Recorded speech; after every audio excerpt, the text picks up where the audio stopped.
Ladies and gentlemen, what's good, y'all? It's the Chillmeister Chris Gary, and you're listening to and watching a very special Focus Fights audio interview. And as far as the mission statement of Focus Fights goes, and there's not really that much that can drive me away from watching college football on a Saturday, but as far as the mission statement of this brand goes, we tend to talk to prospects from all over the fight world, and in this case, we're going back to our roots because this guy is just starting out his pro career. So let me go ahead and give the quick details. He had a 7-2 amateur record and is 1-0 as a professional MMA fighter.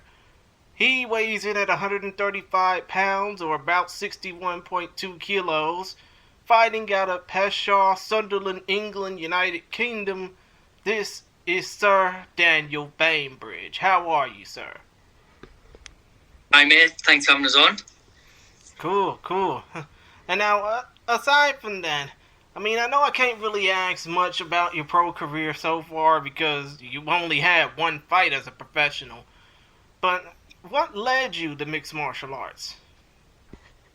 Well, what led us to watch fights was to take a local fighter called Colin Fletcher. He was just like a big professional fighter around where we are in the northeast of England.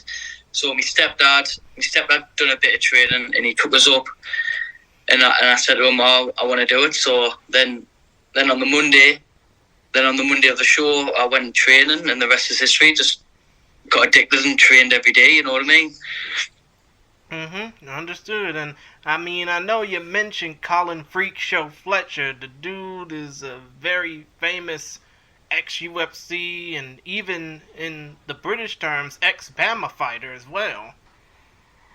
Yeah. Well, he was sort of like when he trained out my gym when I first went in, at the local gym, and obviously he trained us up a bit, and I got beat up for a bit, and I just loved it, and I liked how he spoke about fighting, taught fighting, so I just was hooked. Understood.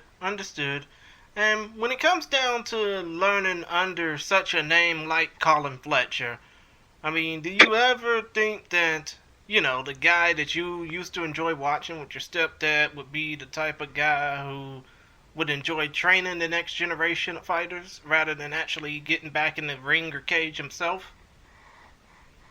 Yeah, I only been taught from him a few times. Then I'll move gyms. So I moved gyms where he trained full time, but like he always took time out to show us a few techniques and everything. But now I'm at the new gym. I'm learning what he's been taught. So it's like techniques being passed down. Understood. And when it comes down to your amateur career, I know you can talk extensively about that because you fought more as an amateur so far than as a professional. What has been the highlight of your amateur career leading up to that final fight? So far, it was just winning a belt and golden ticket. That was like a big statement for me, like saying, I'm actually good enough to hang with these guys. I fought for the IMAS. I'm not sure if you fought if you know a lot about the IMAS, but I qualified to go on there. It didn't go my way, unfortunately, but also that was like a high point in my career, which I'm proud of. And it's like not just the fighting, it's like the training too. It's like all the mental battles, and push myself to the limits. I get proud of, and I've learned a lot of myself for. So I was just loving it at the minute. And you mentioned the International Mixed Martial Arts Federation. I know that you qualified through the European Open, but when it comes down to that particular federation, what's it like facing off against fighters from not only all over the continent of Europe, and yes, England is still a part of Europe as I recall, but fighting competitors from all over the world. But it was good because obviously just seeing how everyone we're all in like a hotel and fights from around the country, all around the world was just in a hotel and held themselves. Like you could see everyone just had like a lot of confidence about themselves, and on the fight style. So like because I lost in the first round, so I had all the rest of the tournament to how it would like. See, like that Eastern European fighters fight, how the Americans fight, like everybody fights, and I feel like everyone's just got different styles of MMA, which was pretty baffling. And even if it was just a bit weird of like how the warm up, like there was like these people warming up in a proper sweatsuit, get like having like a really heavy workout before the fight, and it was like I would never think to do that before we fight. I would just have like a little like warm up, move about, get the heart rate risen, but they were doing a proper full-on workout. I couldn't believe it really. So it was a good little insight of how other fighters from different countries train. I mean, come to think of it, it's not easy trying to lose weight when you're having to run around in something similar to a spacesuit, you know? You know, it's hard. Like it takes a special type of person to do it. I feel like.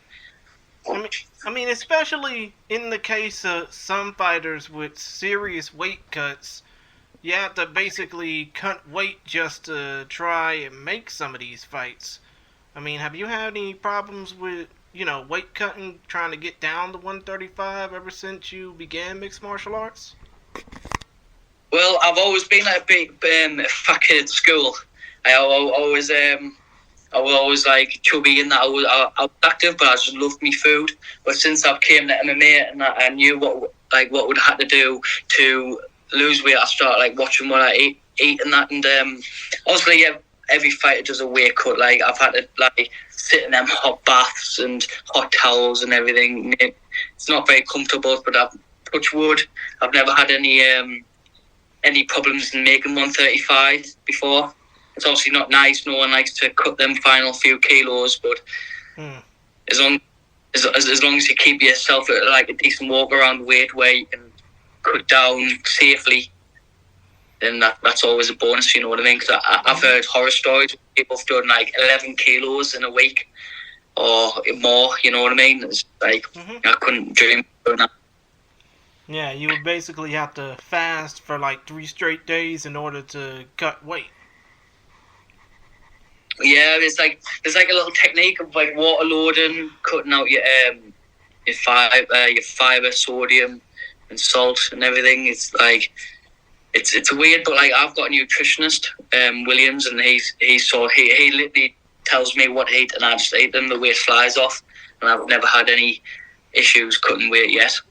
And I've like being more or less full while training, full of energy.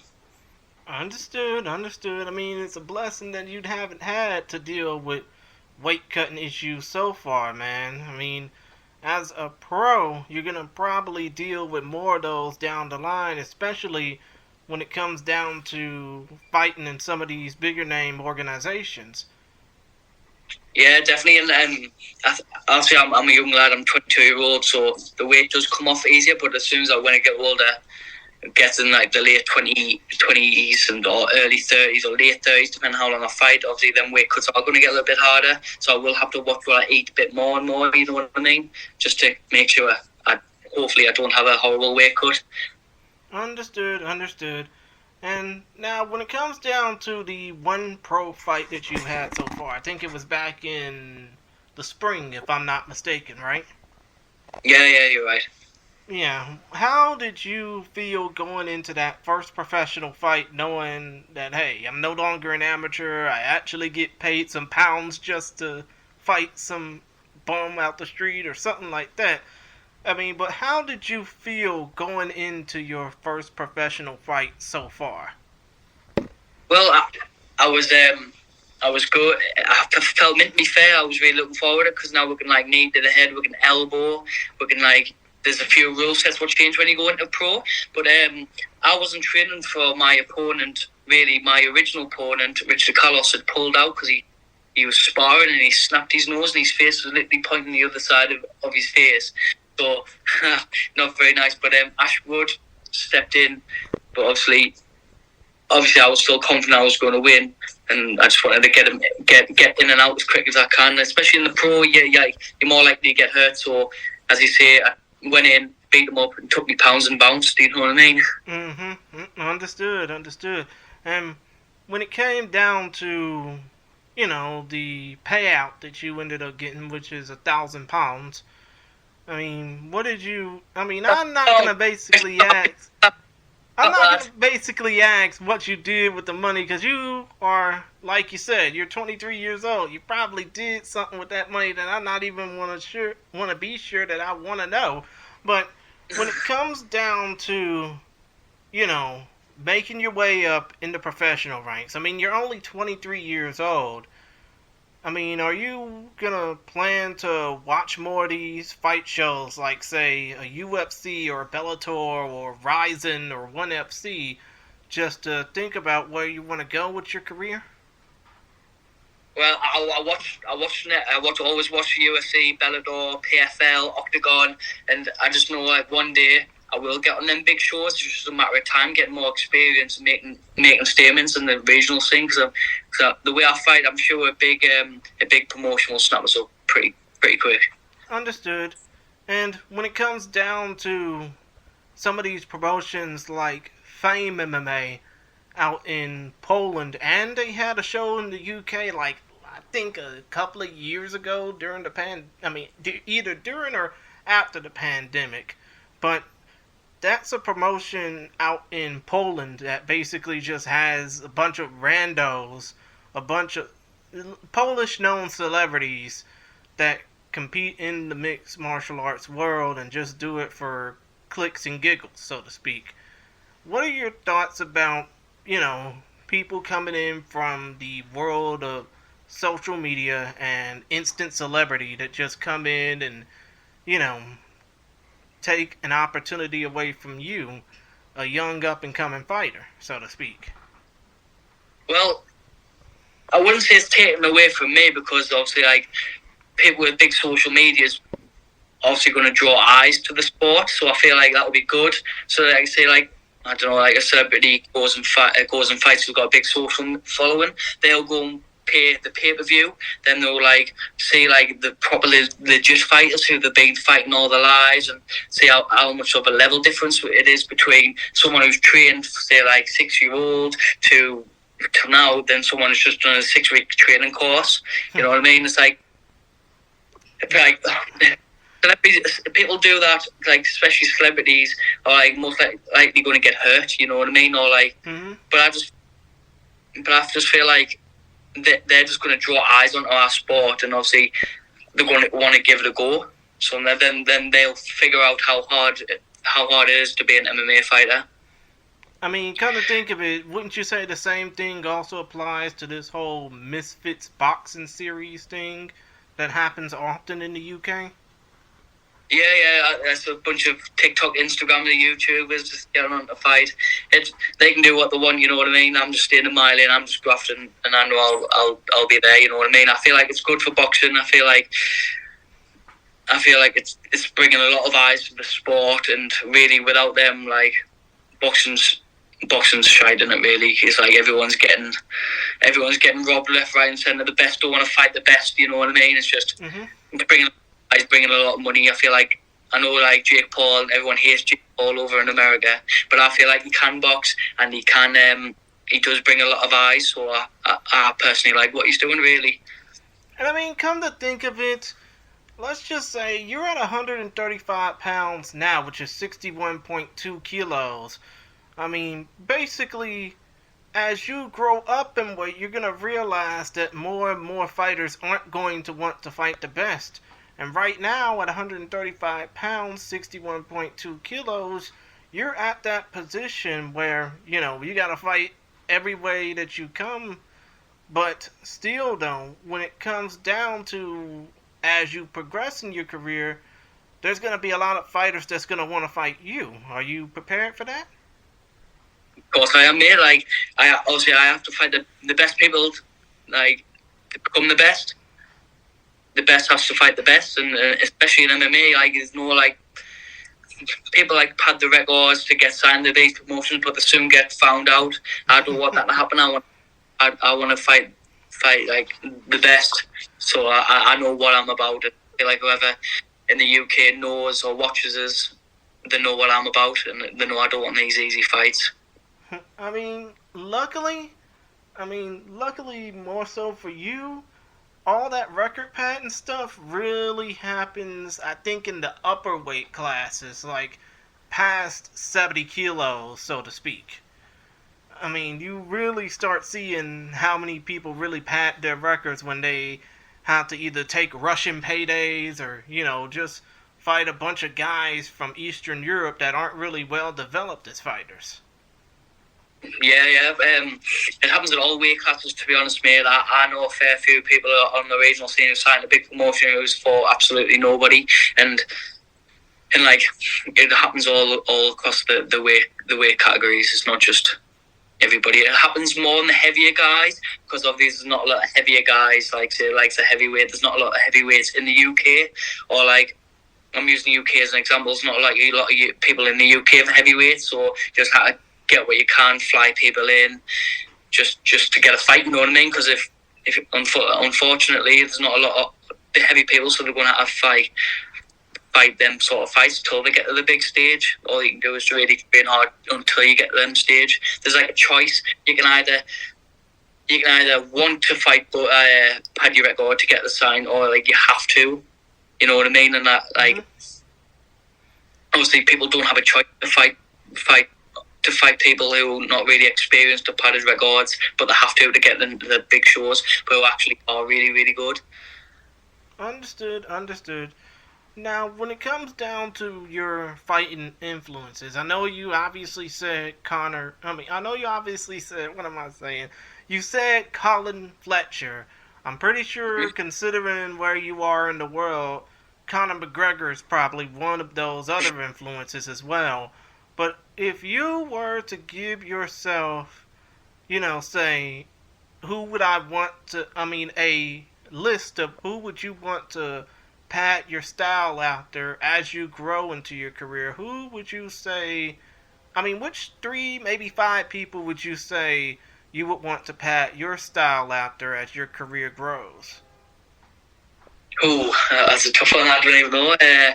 But obviously, I like Connor. I like TJ Dillashaw. He's pretty cool. Frank Yeager. And there's like I feel like you won't. I don't know if you know him, James Hendon. I really like his style. I'm afraid I don't. I'm sorry. I can't really say I know who that is, sir. You will though, because he just the Tiger tryouts.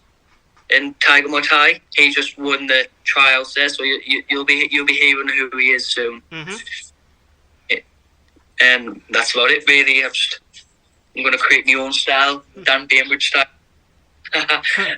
Come to think of it, you saying you're going to create your own style. Do you hope that one day, considering the fact that Conor McGregor has overtaken the UK and Ireland for about a dozen years now, would you say that you were coming up because of the Conor McGregors of the world? Yeah, I would say so. I always like watch Conor McGregor like as a young, and like as everyone does, like he's all over Facebook, Instagram, and obviously when somebody's like smashing it as a young lad, 16-year-old, you obviously want to be like him. So obviously I'm a southpaw, so I was trying to use his techniques in the gym and that, and some of them worked for us, some of them didn't. So I took a lot of like little bits of techniques from him. Understood. And when it comes down to, and I don't want to say who would you have in mind to fight in the future, because let's face it, you're 1-0. You really don't got a future yet unless you build more experience. But let's just say, if you continue going as a fighter, if you continue going the path that you're going now, where would you say that you would possibly be in 5 years? Outside of being a superstar fighter, of course. In 5 years' time, I will be training full time. I'll quit my job to train full time. I will be financially free, and I'll be in the top 5 contenders in the UFC. I mean, I would say, can we quote you on that? But you seem pretty confident. Confident. I've set the roadmap out, and that's what I'm sticking to. Understood. And that would probably disqualify me from asking, what would be your plan B if you didn't choose fighting? But it seems like, considering the fact that you already got a job and you already got fighting pretty much mapped out, I mean, there's nowhere to go but up, right? Yes, exactly. There's no way on the up. Say if fighting didn't work out, which is like a very slim chance. I'm a gas engineer plumber, so I can just buy a van and just live in the rat race. You know what I mean? I mean, come to think of it, I wouldn't say live like the Gypsy King, like how he used to live, but still, though. I mean, that wouldn't be, I mean, it's whatever when it comes down to the options, but as long as you're not, as they say here in the States, living in a van down by the river, the world is your oyster, so to speak. Yeah. Yes, I've literally just bought a house this year, so I won't be living in a van down the river. I've bought a house, I've got a full-time job, and life's good, mate. I'm just training hard and sorting out. Understood. Now, as far as your next fight, I don't think you have that lined up, do you? My next fight, yes, I'm fighting October 7th on Rise and Conquer. Oh, okay. And have you gotten any word on who your opponent is going to be, or is that keeping... I'm fighting... what you call him? Who am I fighting? Nestor Santana. He's a Brazilian black belt from Gran Canaria. So I'm looking forward to punching his head in. Oh, I see. So, I mean, he probably might not understand what we're talking about, so to speak, because, he's a Brazilian coming into Spain. No. Huh? He's Spanish. Oh. Well, crap. He probably might be speaking... I mean, he probably might understand us if we translate it in Spanish, but still, though, if he does happen to be watching this interview or listening to us figuring out what we're all talking about, what would you basically say to him as a way to get him hyped up before y'all fight each other? I hope he's training hard, because I'm going to punch his head in. I'm looking to hurt him. Understood. But... still, though, when it comes down to this interview, I mean, I only got a couple more questions to ask you. But still, though, when it comes down to how the fans can contact you on social media, how can they do that? I've only really got Instagram. My username is Dan Bainbridge with 2 E's on the end and an underscore. So you can contact me if you want a pay-per-view. Obviously, you've got a lot of American fans, so you'll be waking up in the middle of the night to watch it. If any of these want to fancy it, then I'll send the link over, or just go on Rise and Conquer's page on Instagram, and they'll have the pay-per-view link on their bio. There's the cards filled with top to bottom, really good fighters, young prospects, young pros, old pros. And I mean, come to think of it, when it comes down to the time difference, I mean, I'm 6 hours behind y'all in the U.S. Central Time Zone, so you guys having that event in the late afternoon, early evening, it'd be breakfast and beatdowns for me. But yes, we normally we get started about 3 to 5 o'clock our time, but obviously there's a very stacked card, so I'll probably be fighting about 8 o'clock our time, 9 o'clock our time. So basically, when you fight around that particular time, it'll be late afternoon for me in the States, right? Correct. Yes. Understood. I'm expecting a production. Can you repeat that again? I'll be expecting it to be watching. Hopefully so. I mean, if I can't pay, I'll find a way.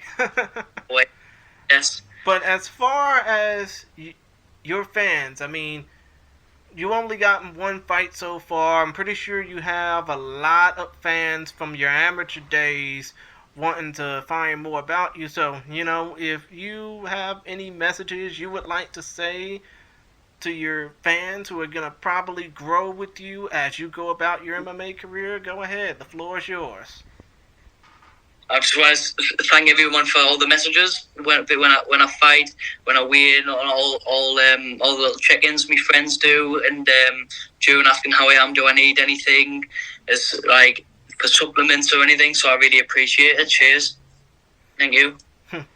Understood.